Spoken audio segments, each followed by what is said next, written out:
Actually corona काल में देश की अर्थव्यवस्था बहुत ख़राब हो गई थी। तो हम लोगों ने एक सिस्टम बनाया, क्योंकि सिस्टम बनाया, उसमें हमने दो सिस्टम बनाए थे। पहला सिस्टम के अंतर्गत सरकार के पास इतने पैसे आ जाने थे कि हर एक लोकसभा क्षेत्र में 960 करोड़ रुपए दिए जा सकते थे, और उसमें हमने रामपुर जनपद के लिए 6000 करोड़ का प्रावधान रखा था, और ऊधम सिंह नगर जनपद के लिए 2005 करोड़ का प्रावधान रखा था।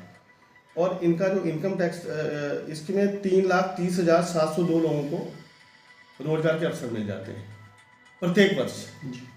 और इससे इनका इनकम टैक्स जो है 1,02,675.6 करोड़ रुपए हर वर्ष प्रति वर्ष बढ़ जाता है। अगर हम इस पैसे को हेल्थ सेक्टर में खर्च करते तो एक लोकसभा क्षेत्र के हिस्से में 189.09 करोड़ रुपए आता है, जिससे कि हर एक लोकसभा क्षेत्र में एम्स लेवल के हॉस्पिटल बन सकता है। एम्स लेवल के हॉस्पिटल की सुविधाएं हो सकती हैं, क्योंकि अभी एम्स लेवल के हॉस्पिटल तो ज़्यादा नहीं है, जिससे लोगों को बड़ी दिक्कत होती है, परेशानी होती है, उनको इलाज नहीं मिल पाता है, वहाँ उनको वेट करना पड़ता है, वेटिंग में उनका नंबर आता है या कईयों का बेचारों का नंबर ही नहीं आता है। एक तो ये था हमारा।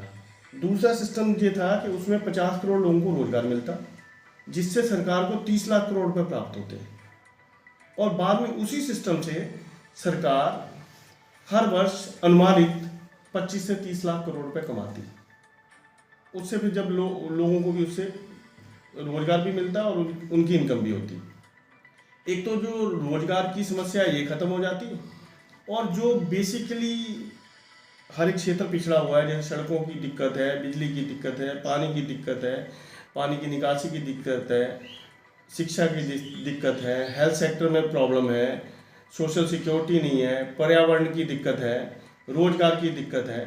जब हर एक लोकसभा क्षेत्र में ये पैसे लगेंगे तो प्रत्येक लोकसभा क्षेत्र में के लोगों को इनडायरेक्ट रूप में काम अच्छा, ये प्रस्ताव आपने कहाँ कहाँ भेजा? ये हमने प्रधानमंत्री को संबोधित करते हुए इसकी प्रतिलिपि विपक्ष के नेताओं को भी भेजी है, जो मुख्यमंत्री थे उस वक्त के, सबको भेजा था। अब तो एक दो स्टेट के मुख्यमंत्री चेंज हो गए हैं। अच्छा, कहीं से कोई प्रतिक्रिया? कहीं से कोई प्रतिक्रिया नहीं आई। जब शुरू में अनुराग ठाकुर इसके डिप्टी थे, निर्मला सीतारमण के, इनके पास वित्त मंत्रालय था और उसके डिप्टी ये थे अनुराग ठाकुर जी, तो इनके ऑफिस से फ़ोन आया था।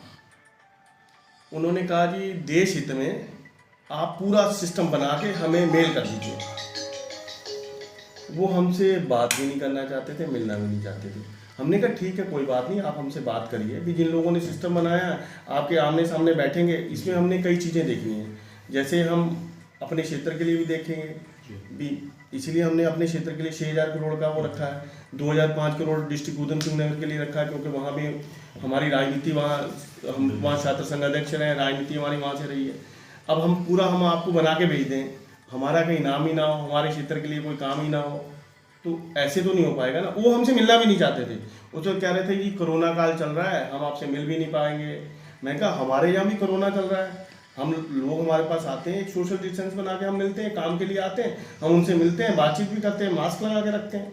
मैं कहा आप बड़ी बड़ी रैलियाँ कर रहे हो तो वो उसमें कोरोना नहीं फैलता।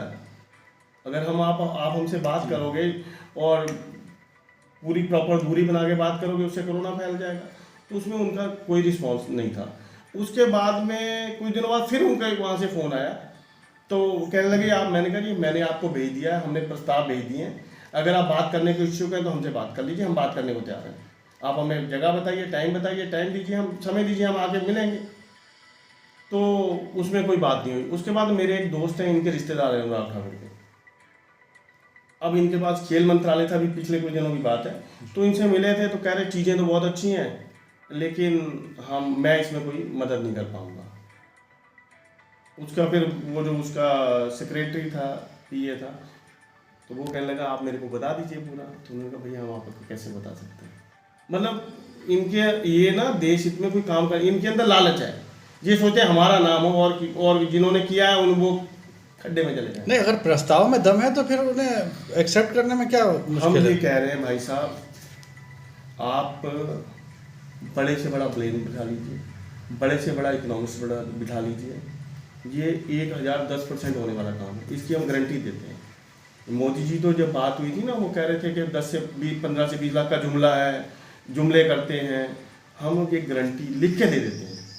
हम कहते हैं कि 15 महीने मेरे को प्रधानमंत्री बना दो, सिर्फ 15 महीने। ये 1 महीने का है, 1 साल का है, ये 1 साल का है। 15 महीने बना दो, 15 महीने में आपको पूरा सिस्टम बना के दे देंगे। और अगर 15 महीने में ये सब काम, इससे ज़्यादा ही होंगे, जितना क्या है इससे। और इसमें जो देश की अर्थव्यवस्था चल रही है, उसमें से हमने 1 चवन्नी नहीं ली है। हमने इनको ये भी कहा है, आपको कुछ बेचना नहीं है देश का, कुछ लीज पे नहीं देना है आपने। एक अलग से सिस्टम खड़ा कर दिया। इनकी अर्थव्यवस्था जो चल रही है ना, उसके साथ में एक पैरेलल अर्थव्यवस्था खड़ी कर दी है। अगर ये कर लें तो ये देश अमेरिका कनाडा के लेवल से भी ऊपर हो जाएगा। भाई साहब, एक लोकसभा क्षेत्र के हिस्से में ना 9-10 हज़ार करोड़ रुपए आ रहे हैं पहले साल में, और बाद में दूसरे साल में ये जो टोटल सिस्टम है 60 लाख करोड़ का है, दूसरे साल में 30 से 36 लाख करोड़ रुपए आएगा। फिर लगातार आता रहेगा। ये बंद होने वाला काम नहीं है, ये अलग से एक व्यवस्था बन जाएगी, और जिससे ये देश अमेरिका कनाडा के लेवल से भी ऊपर हो जाएगा। इनको फिर नफरत की राजनीति करने की भी जरूरत नहीं है। ये जो हिंदू मुस्लिम की राजनीति 80-20 की बातें करते हैं, वो सब करने की जरूरत नहीं है इनको। स्टाम्प पे लिखवा लीजिए। मोदी जी जो कह रहे हैं ना कि 150 लोग मर गए, कह रहे जिस चौराहे पे बुलाओगे मैं आ जाऊंगा।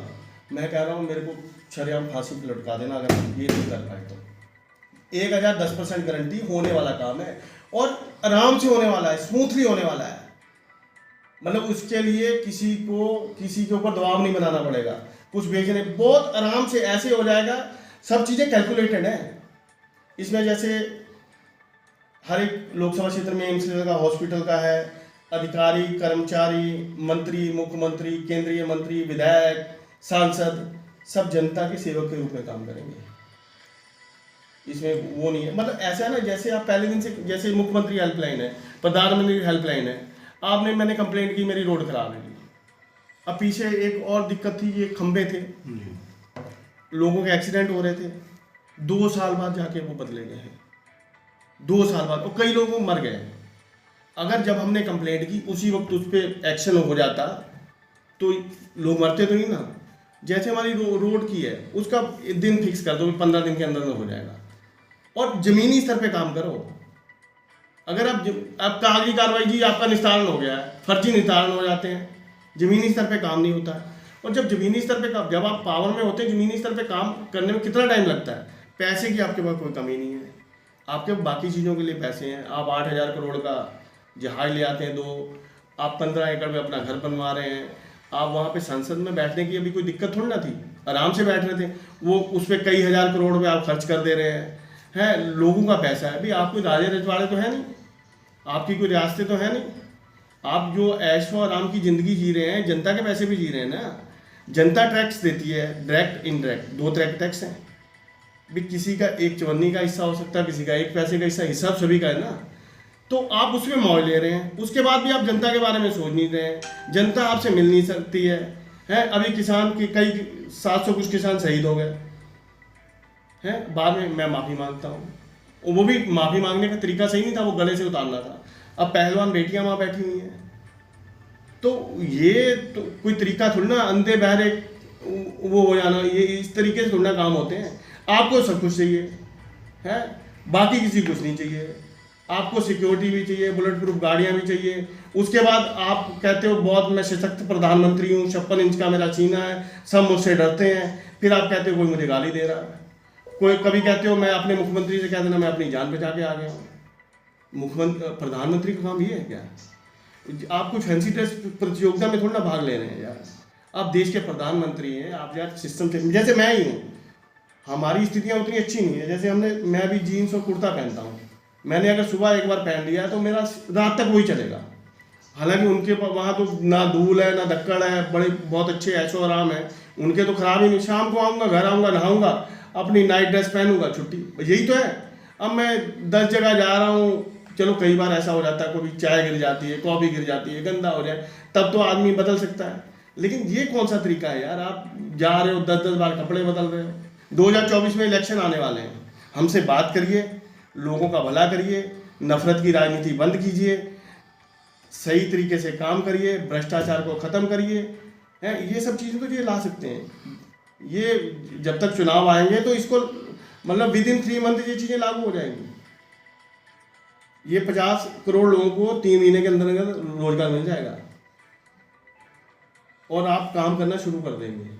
आपके पास तो पावर है, आप पावर में सत्ता में इसको कर लीजिए ना, दिक्कत क्या है आपको भी? ऐसी कौन सी ईगो प्रॉब्लम है आपको? आप वैसे जब कोई आपने दिखावा करना होता है, नौटंकी करनी होती है, आप फोटो सेशन कभी कारपेट पार्क में आके करवा लेते हैं, कभी अपने घर में मोरों को दाना खिलाते हुए कर लेते हैं, कभी अनाप शनाप लोगों को बुला के जी कभी गले में आपके वो डाल दिया जाता है, धर्मगुरु आ जा रहे हैं, आप खाम खा की बातें करते हैं। अब बेटियां जब वहाँ बाहर से आई थी तो इन्होंने कितनी नौटंकी की थी, पूरा घर पे बुला के तुम ये हो तुम वो हो, फोटो सेशन करवाया। अब उनको आपकी ज़रूरत है तो आप क्या कर रहे हो? आपको आपकी ज़रूरत है ना, तो आप क्या कर रहे हो?